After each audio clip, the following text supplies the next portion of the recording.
bem-vindos a mais uma pílula do GAPS. A pílula de hoje é sobre o que a ciência atual sabe, tá? Em termos de redes neuronais, cerebrais e conexões no cérebro, né, que justificam o aparecimento do zumbido, né? Então, assim, mais de 90% dos pacientes que têm zumbido, eles acabam tendo associado a esse zumbido uma perda de audição, tá?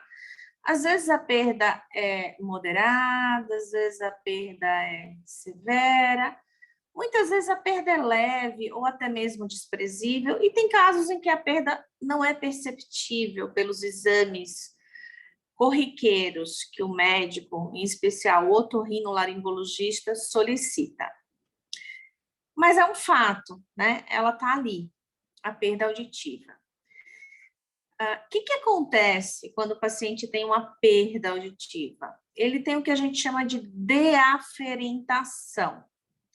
Ou seja, parte, não toda, mas parte da informação de som que deveria chegar ao cérebro, numa região específica do cérebro, chamado lobo temporal, porque, na verdade, sabe, a gente não ouve com o ouvido, não. O ouvido, ele capta e transforma, é uma usina de força, né? Ele capta e transforma onda mecânica em elétrica. Mas quem vai decodificar se aquele som que eu estou ouvindo é a voz da minha pessoa, do meu companheiro, ou se é a campainha de um telefone, ou se é a buzina de um carro, ou se é, por exemplo, o ruído de uma TV, quem decodifica isso é o cérebro, né?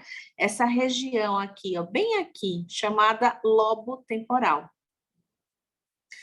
E o que acontece é que o cérebro percebe que a informação de som não está chegando. E por um mecanismo de compensação, ele tenta compensar. Poxa, mas estava chegando, agora não chega mais.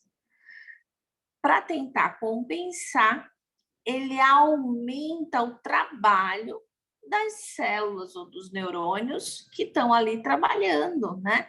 Para ver se, aumentando esse trabalho, ele consegue voltar a captar o som.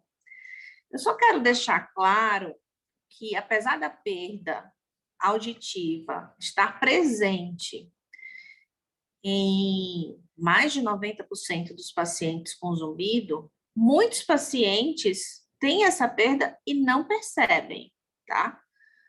Muitos chegam para mim e falam, doutora, eu não tenho perda auditiva. Doutora, eu escuto bem. Por que isso acontece? Porque às vezes, ou na grande maioria das vezes, a perda auditiva é insidiosa. Ela vai se instalando devagarzinho ao longo de anos. E o paciente, o corpo do paciente vai se amoldando, vai se ajustando a isso, né?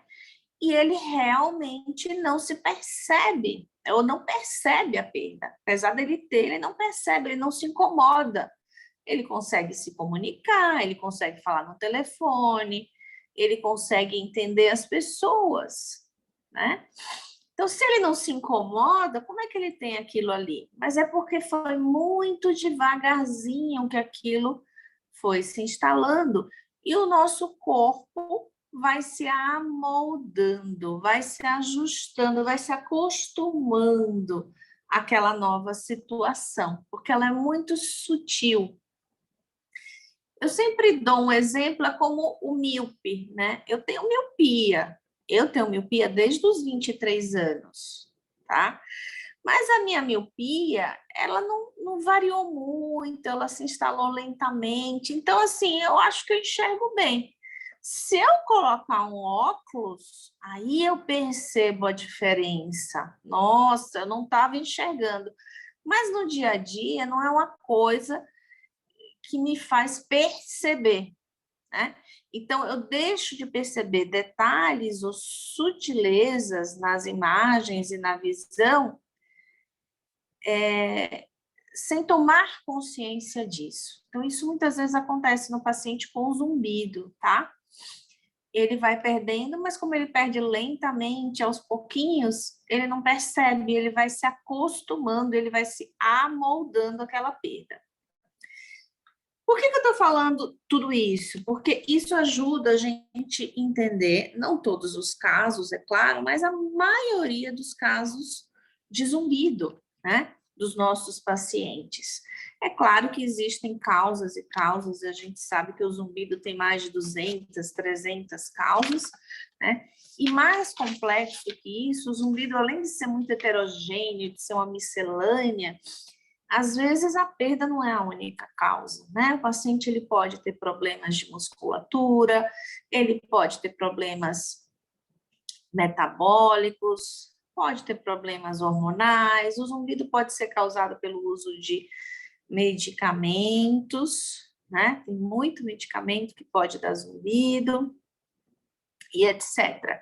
Mas o clássico é a exposição ao ruído e a perda auditiva, né? Não é o único fator, mas é um dos fatores mais importantes, tá? Então, o nosso córtex, né? O nosso cérebro auditivo, ele percebe, né? Ele percebe que aquele som não está chegando. Não são todos os sons, não, tá, gente? São sons específicos, né? Que a gente nem percebe, não está chegando. E aí, o que acontece? Ele tenta aumentar, como eu falei, a atividade das outras ou dos outros neurônios e células em volta daquela área que não está recebendo o som, né? E isso pode gerar a percepção do zumbido. O que é o zumbido? É uma hiperatividade de áreas cerebrais. Tá? Geralmente, ou muitas vezes, o que acontece? Essa hiperatividade que leva ao zumbido, ela é transitória, porque o sistema, ele acaba compensando, né? Por quê? Porque existe uma conexão entre o córtex auditivo e o córtex límbico. O que é o córtex límbico?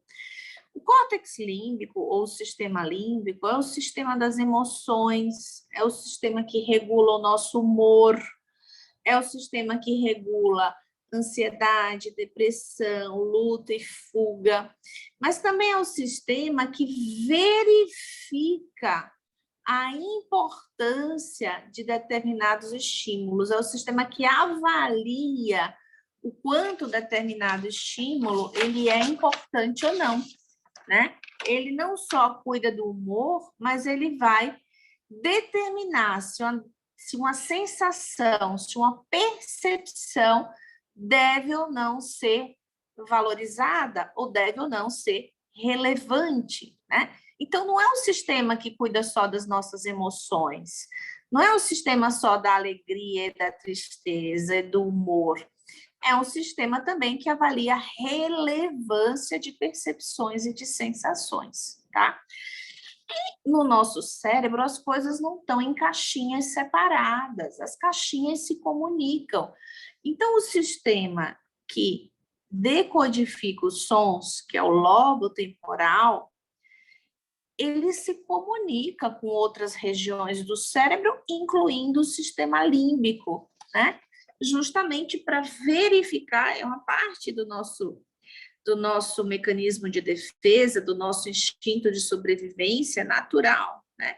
Então, o córtex auditivo, que recebe as informações de som, está sempre conversando com o córtex límbico, tálamo, hipotálamo, né? Núcleo accumbens, amígdala, córtex pré-frontal. Então, essas estruturas, elas estão sempre conversando com o nosso córtex auditivo para definir a relevância de determinada percepção. Então, eu tenho uma perda de audição, que muitas vezes pode ser desprezível, o cérebro percebe que aquela informação de som não está chegando, ele determina um aumento de ganho central, um aumento de atividade dos neurônios vizinhos àquela área de perda, e o nosso sistema límbico vai verificar se aquela informação, hiperatividade, se aquilo ali é relevante ou não. E é por isso que tem gente que tem perda auditiva e não tem zumbido, tá? Porque o sistema límbico daquela pessoa averiguou aquele som, o zumbido, e falou, não, isso não é relevante, isso não é importante, tá? Só que, por motivos que a gente ainda não desconhece, a gente ainda não conhece, nos pacientes que têm zumbido crônico e se incomodam, esse sistema límbico considera o zumbido algo relevante, importante, que precisa ser avaliado, tá? Então, essa região vai considerar o zumbido irrelevante ou relevante, a depender de fatores que a ciência ainda não conhece. Nos pacientes em que o sistema límbico determinou que aquilo não é relevante, o zumbido apareceu e já desaparece. Ele não fica, ele vai para uma área do cérebro que é a área do nosso subconsciente, né? Então, o zumbido, ele desaparece, o sintoma passa a não mais ser percebido. Por quê? Porque o nosso cérebro decodificou aquela sensação, aquela percepção como irrelevante. Mas, para outras pessoas, não é o que acontece, né? O que acontece para os pacientes que têm zumbido e se incomodam? O sistema límbico avalia aquela percepção, aquela sensação e decodifica aquilo como importante e não suprime. E é aí que o zumbido se torna crônico, né? Porque esse sistema de comunicação entre o límbico e o auditivo não está funcionando bem. Por algum motivo, o límbico não suprime essa hiperatividade do sistema auditivo. E isso tem o papel dessas estruturas todas que eu falei para vocês, né? Córtex pré-frontal, núcleo accumbens, amígdala, né? Núcleo dorsal e por aí vai, tá? Então, isso é uma parte que a ciência ainda não descobriu. Por que essa supressão não acontece, né? Além disso, é engraçado, a gente na prática vê muito isso, né? Não existe um medicamento único que funcione para todos os zumbidos. E a gente vê casos que se curam com um medicamento, com outro. Eu tenho inúmeros casos em que o zumbido curou, desapareceu com as mais diferentes classes de medicamento. Então, esse perfil heterogêneo que a gente vê na clínica, a gente também vê lá no cérebro desses pacientes, né?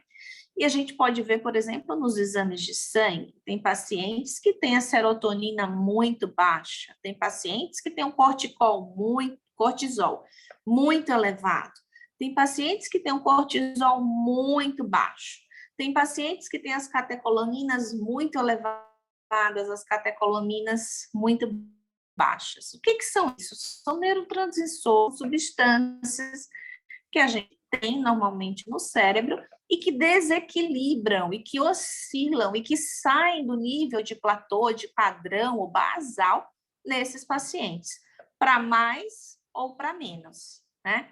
Então, a ciência já avançou muito, a gente já sabe muito, mas existe um chão muito grande, uma estrada muito grande, uma jornada muito comprida para percorrer, para a gente atender e entender essas minúcias, né? Então, é uma coisa muito artesanal, você tem que avaliar cada caso, analisar todos os detalhes, somar todas as fichas, é um quebra-cabeça, né? É um trabalho de formiguinha. Eu gosto muito da história da formiga e da cigarra. Minha mãe contava muito quando eu era criança para mim essa história. E essa história é o que representa o tratamento do zumbido. É trabalhoso, né? Porque são muitas variáveis, né? E são muitos gaps, são muitos hiatos, são muitas nuances que a gente precisa corrigir, conduzir. E o médico, ele tem que estar muito atento, ele tem que ouvir o paciente, né?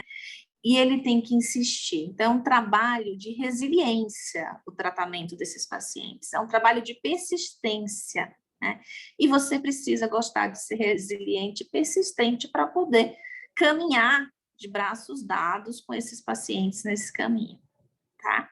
Eu espero ter esclarecido um pouco, espero ter falado numa linguagem que vocês tenham entendido, né? Mas, basicamente, essa é a hipótese que mais faz sentido, né, no paciente com zumbido.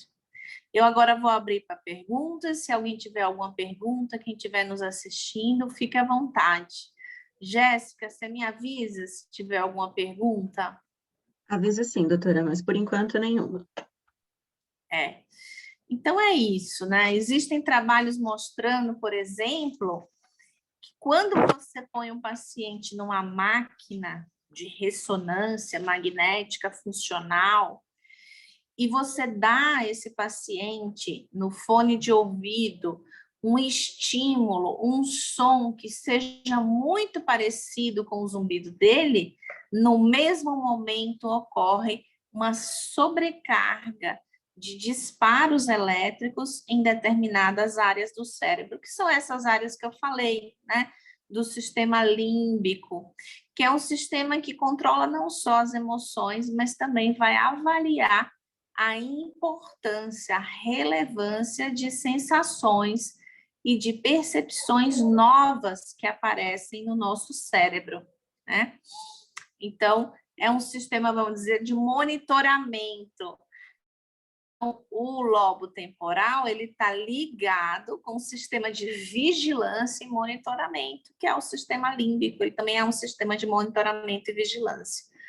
E é esse sistema que vai definir se aquela hiperatividade, se aquele zumbido é relevante ou não, né?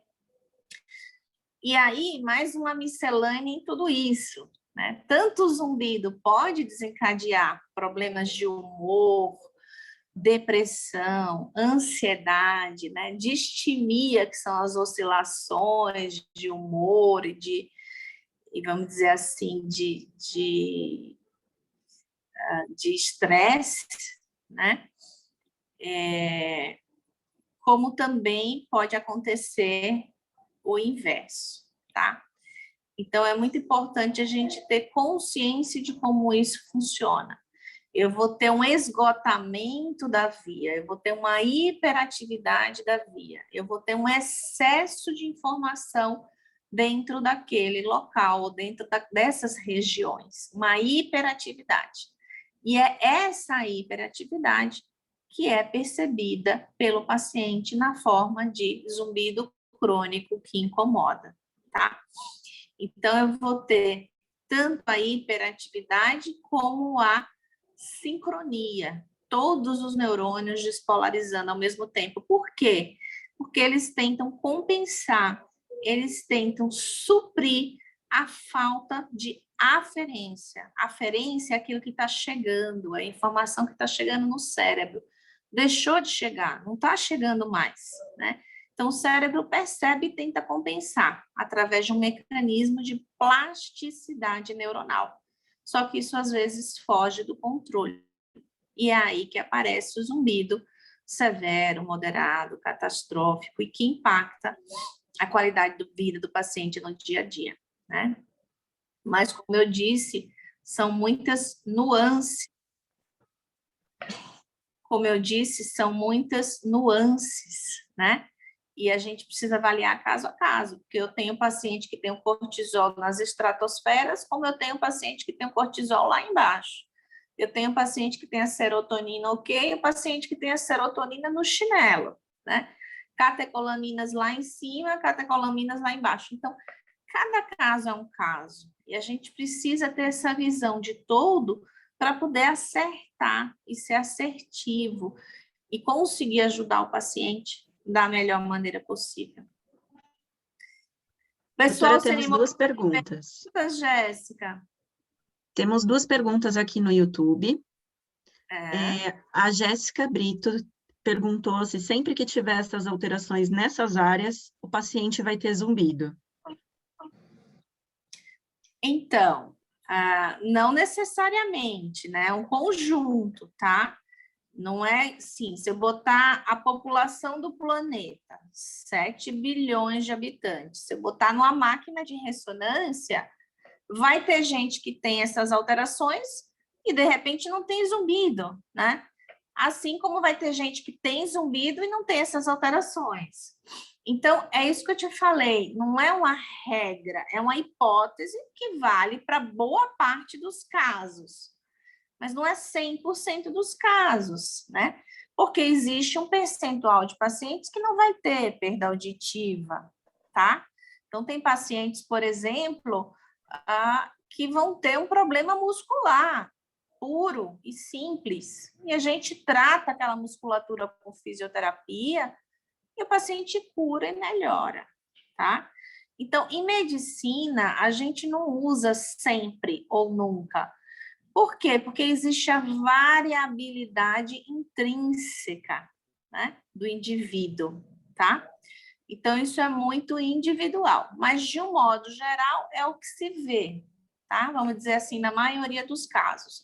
A gente também tem um trabalho que ainda não foi publicado, da doutora Patrícia Simonetti, que foi aluna de doutorado nossa, em que ela mostra o que acontece no cérebro de pacientes com zumbido e perda auditiva antes e depois da adaptação de aparelho de amplificação sonora. E ela compara isso a um grupo de pacientes com perdas sem zumbido, né? Então, o que a gente viu enxugando todas as variáveis e analisando a imagem desses pacientes, é que existem áreas do cérebro que estão ligadas e passam a ficar desligadas após o tratamento do zumbido. E tem áreas do cérebro que estavam desligadas e passam a religar depois da cura e do tratamento do zumbido, tá? Então, existe sim, esse perfil ele é muito encontrado, é o que acontece na maioria das vezes, tá? Ativação e desativação dessas áreas que eu citei, tá bom? Temos mais uma pergunta, doutora. Fale. Primeiro um comentário, ótima aula, doutora. Li algo sobre teoria do caos e geração de zumbido. Faz sentido?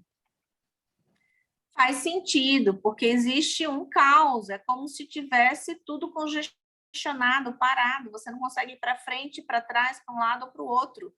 Existe uma sobrecarga de informação, né? Então, é o caos, geralmente é isso, é o caos. O cérebro tentando compensar, gera um ruído e o sistema límbico considera aquilo relevante. Então, é um ciclo vicioso, vai retroalimentando o sistema e congestionando cada vez mais o sistema. É isso mesmo. Mais uma, doutora. A indicação de uso de AASE é sempre indicada quando há perda auditiva, mesmo se foi perda isolada em 8.000 Hz, onde geralmente os aparelhos não conseguem amplificar? Então, boa pergunta. Essa pergunta deve ter vindo de um médico, né? Olha só, hoje em dia a gente tem aparelho que consegue amplificar 12.000 Hz, por exemplo, né? É claro que com compressão, mas consegue chegar lá, né? Então, os aparelhos de última geração, mais caros, nem todo mundo vai ter acesso, mas já existe aparelhos, não é, claro, o normal dos aparelhos, né? Mas já existe aparelho que chega a 12, 14.000 Hz de amplificação, tá? Se é uma perda isolada em 8.000, é claro que a gente não indica aparelho de amplificação sonora, nem pensando na perda, e de repente pensando no zumbido, é mais difícil, né? Porque aquele ouvido, ele praticamente é normo-ouvinte. Então, existem outras coisas que a gente vai fazer para tratar esse paciente. De qualquer forma, é um paciente que você precisa repetir a audiometria todo ano e acompanhar de perto para ver se essa perda vai evoluir ou não. Mas se for uma perda isolada, em 8.000 Hz, geralmente a gente não indica aparelho de amplificação sonora, né? É isso, doutora, sem mais perguntas. Então, vamos encerrar? Tudo certo. Obrigada a todos pela presença, obrigada aos participantes pelas perguntas. Eu agradeço a vocês por terem nos assistido. Até a próxima live.